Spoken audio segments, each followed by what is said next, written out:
Comment reprendre le sport à la rentrée quand les salles sont bondées, quand tout le monde a envie de reprendre le sport justement et que tout mon emploi du temps il est hyper chargé. Coucou à toi, je me présente, je m'appelle Anne-Françoise, j'ai 26 ans et je suis coach sportive à Bruxelles et aussi à distance. Je peux comprendre à quel point c'est compliqué de reprendre le sport à la rentrée, t'as beau avoir toutes les bonnes résolutions. J'ai fini mes vacances, maintenant c'est le moment de recommencer la salle à fond. Entre la reprise de l'école, que ce soit pour toi, peut-être pour tes enfants, la reprise des études, la reprise du travail, le rythme qui est du coup beaucoup plus rapide que pendant les vacances et en plus à côté de ça, le fait que les salles de sport soient complètement remplies, tu sais plus où donner de la tête et comment t'organiser pour faire tes séances de sport. Du coup, cette vidéo s'adresse vraiment à toi si le planning de la rentrée il est hyper chargé, que t'as pas le temps de passer 3 heures à la salle et que t'as pas le temps d'aller 7 jours sur 7 à la salle justement. Dans cette vidéo, j'ai envie de te donner les 5 conseils qui m'ont aidé moi ainsi que mes élèves pour reprendre le sport à la rentrée. Mon premier conseil pour toi, si tu as un planning hyper chargé, c'est de choisir un nombre de séances que tu es certaine de pouvoir faire, quitte à faire des séances full body, donc où tu travailles tout le corps à chaque fois. Par exemple, moi, dès que j'ai commencé la salle, j'ai adoré le système séance haut du corps, séance bas du corps. Donc en fait, je faisais 4 séances de sport par semaine, un petit peu comme celle que je t'ai partagée dans mon programme gratuit. Mais quand j'ai commencé à travailler, donc il y a quelques années avant de devenir coach sportive, quand je travaillais en entreprise, c'était un rythme qui était beaucoup plus compliqué pour moi de garder. Du coup, ce que j'ai fait, c'est que pendant tout un temps, j'ai appris à m'entraîner en full body. Je faisais 3 séances de sport par semaine et ça me correspondait beaucoup plus à cette période-là. Donc je m'entraînais le lundi, mercredi, vendredi. Il faut vraiment que tu trouves un rythme qui soit adapté à toi et il ne faut pas que tu te forces à te dire mince, si je vais pas plus de 4 fois par semaine à la salle, j'aurai pas de résultat. C'est pas vrai. Il faut juste que tu trouves le rythme qui correspond à toi, à ton planning et qui est tenable.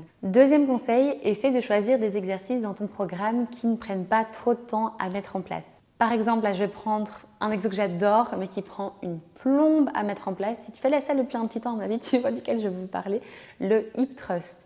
C'est un exercice qui est top pour les fessiers, mais par contre, ça prend une plombe. Moi, quand je suis à la salle, juste le fait de devoir déjà prendre un banc ou bien mettre les steps, trouver les steps, aller chercher le mousse qui parfois a disparu, prendre les attaches, trouver les bons poids pour pouvoir rouler la barre sur moi. Enfin, parfois, j'en ai vraiment pour 1 heure. Du coup, si tu as 1 heure montre en main pour faire ta séance, c'est pas grave que tu zappes le hip thrust. Tu peux tout à fait le remplacer par des exercices comme le back extension, tu vois. Tu as plein d'alternatives qui te permettront de rester justement moins longtemps à la salle. Troisième conseil, en parlant justement des exercices, ne choisis pas trop d'exercices, mais au contraire, je te recommanderais de prendre pas trop d'exercices, mais de mettre une intensité énorme. Par exemple, moi, quand j'étais à Nice, on avait vraiment très peu de temps pour s'entraîner. Et du coup, ce qu'on a fait, c'est qu'on a choisi 2 exercices à peine par séance. Pour te dire, à la fin de ma séance, je partais de la salle et je me disais waouh, c'était court, mais qu'est-ce que c'était intense. Et j'avais même l'impression d'avoir mieux travaillé que quand je reste 3 heures à la salle et que je prends bien mon temps de faire tous les exercices, tu vois.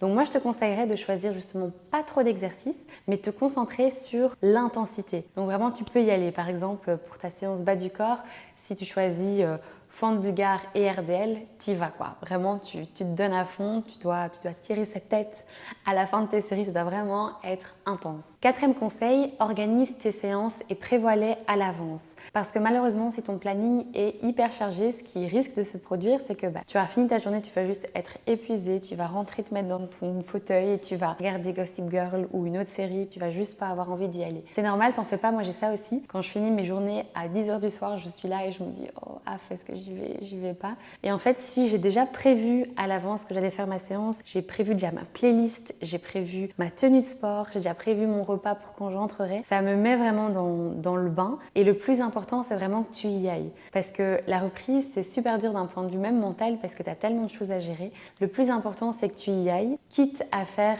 une plus petite séance. Cinquième conseil, il rejoint un petit peu ce que je viens de dire. En fait, le plus important pour la reprise, c'est que tu ailles à la salle pour recréer une routine. Pas grave si tu ne fais pas du coup tes 4 exercices fétiches fessiers ou que tu n'arrives pas à soulever aussi lourd qu'avant les vacances. Le plus important, c'est vraiment que tu reprennes le rythme. Je t'avoue que moi, c'est quelque chose avec lequel j'ai toujours eu beaucoup de mal parce que je sais pas si tu es comme ça aussi, mais moi, je suis hyper perfectionniste. Donc, j'ai tendance à me dire soit c'est parfait, soit c'est pas fait. Alors que le plus important, c'est vraiment d'aller à la salle, de recréer ta routine, quitte à ce que tu ne fasses que 2 exercices. Et je sais que si tu me regardes et que tu es perfectionniste comme moi, on se sait. Je t'avoue que moi, j'ai toujours été comme ça. Même à l'univ, j'avais toujours des super bons points. Enfin, l'échec pour moi a été très compliqué à vivre et j'ai toujours eu du mal vraiment à me dire C'est pas parfait, mais pourtant ici, ce qui est parfait, c'est d'aller à la salle, c'est vraiment de reprendre ta routine et crois-moi vraiment au long terme, c'est ça qui fera toute la différence. Retiens bien du coup que même une petite séance de 25-30 minutes, c'est mieux que rien. En conclusion du coup, si la reprise du sport à la rentrée, ça te paraît mission impossible, ne t'en fais pas, t'es pas obligé de reprendre directement avec 4 à 5 séances de 3 heures à la salle, c'est vraiment pas nécessaire. Tu peux reprendre en douceur avec des séances plus courtes mais où tu mets beaucoup d'intensité et c'est toujours mieux que rien.